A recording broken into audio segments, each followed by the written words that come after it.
Ito na mga super mom, ang hinihintay ko na sangkot siya. Ayan, tignan nyo.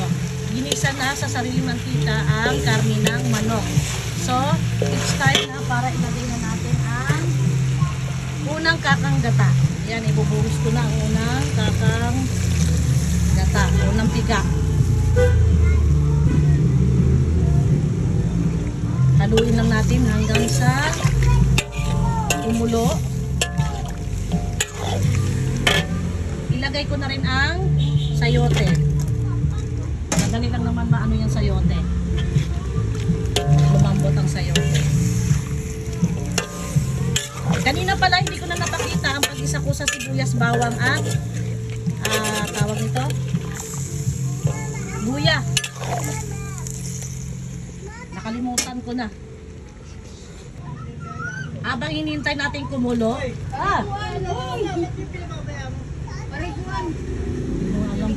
maglalagay na rin ako ng magic sarap. Optional. Kung gusto maglagay, maglagay. Kung ayaw naman, walang problema. And then, maglagay na rin ako ng mga kalahating kutsara lang muna para mamaya na tayo mag-finalize sa lasa. So, hintayin lang natin kumulo.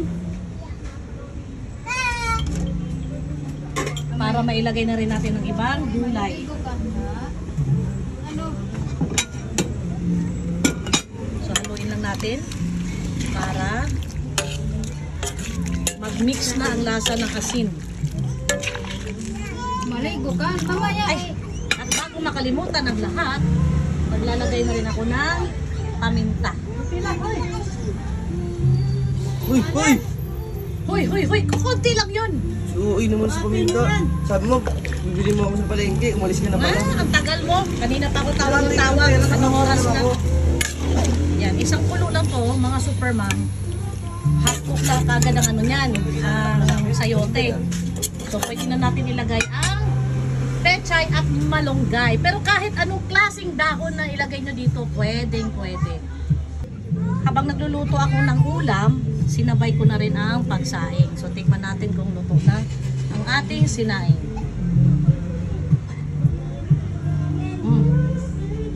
Luto na ang kanin.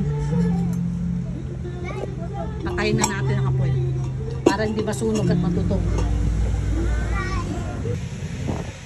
Habang hinihintay ko ang pagkulo ng sabaw sa ating ginatang manok, i-drain ko na rin itong pechay. Yan. 4 na beses ko itong hinugasan. Tapos pang-5, binabad ko na siya sa tubig. Para kung merong mga nakadikit na mga buha-buhangin dito sa stock. Minsan kasi dito sa stock ko dito. Yan. Hinahagod-hagod ko yan isa-isa. Minsan kasi may nakaano dyan na buhangin o kaya lupa. Para mahulog o malusaw. Yan. Tignan nyo kung gaano nakaputi ang tubig, oh. Oh, 'di ba? Super linis na ng ating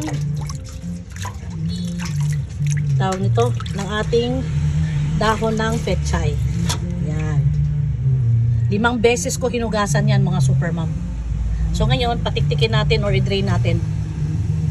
So ayan na, kumulo na ang unang piga ng kakang gata. Ngayon, ilagay naman natin ang 3 piraso ng kakang gata.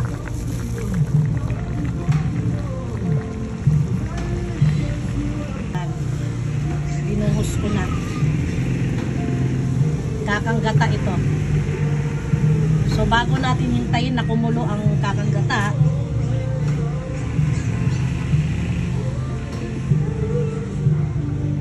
ilalagay ko na ang sili.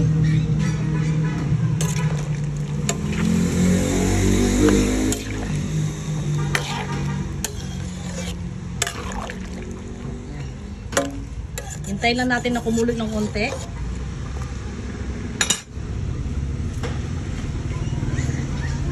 Bago ko ilunod ang pechay. So ayan na, kumukulo ng ating pangalawang kakang gata. Ilagay na natin ang pechay. Ang pechay na nilagay ko ay 3/4 kilo. Hindi ko na ginawang 1 kilo kasi masyado nang marami. Ayan. Hayaan lang natin, ilublog lang natin ang pechay para maluto. Ayan.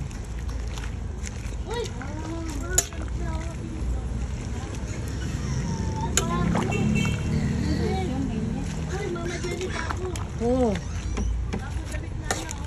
Ayan, ngayon,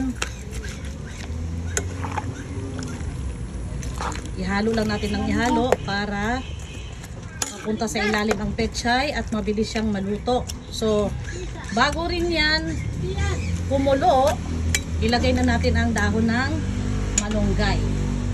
So, medyo pakulo na ang sabaw. Ayan, kung makita ninyo, ilalagay ko na ang dahon ng malunggay para hindi ma-overcook ang pechay. Ngayon mga super ma'am, kahit anong gulay ilalagay ninyo, pwedeng talbos ng kamote, talbos ng spinach, talbos ng alukbate, kahit anong talbos pwede nyo ilagay dito sa ginataang manok. Yan. Pero huwag nyo kalimutan ang malunggay, kasi si malunggay ang nagdadala dito ng lasa. Yan. So isang matinding kulo lang to mga super ma'am, luto na ang ating ginataang manok. Yan. Ang nakalimutan ko pa dito ilagay yung mga super ma'am, tanglad. Pwede rin kayo maglagay ng tanglad, pero kung ayaw nyo naman, okay lang. Isang matinding kulo lang yan mga super ma'am, goods na. Kainan na tayo. Ayan na mga super ma'am, ang hinihintay kong matinding kulo. So luto ng ating ginataang manok. Pati yung pati yung sayote. Half cook na half cook, pati ang ating pechay. Super sarap. Sus, ko nandito lang kayo sa tabi ko mga super ma'am, amoy pa lang, aroma pa lang, gugutumin ka na sa sarap. So, magluto din kayo ng ganito. Wag lang puro adobo, wag lang puro tinola. I-try nyo rin ginataang manok. Kainan na!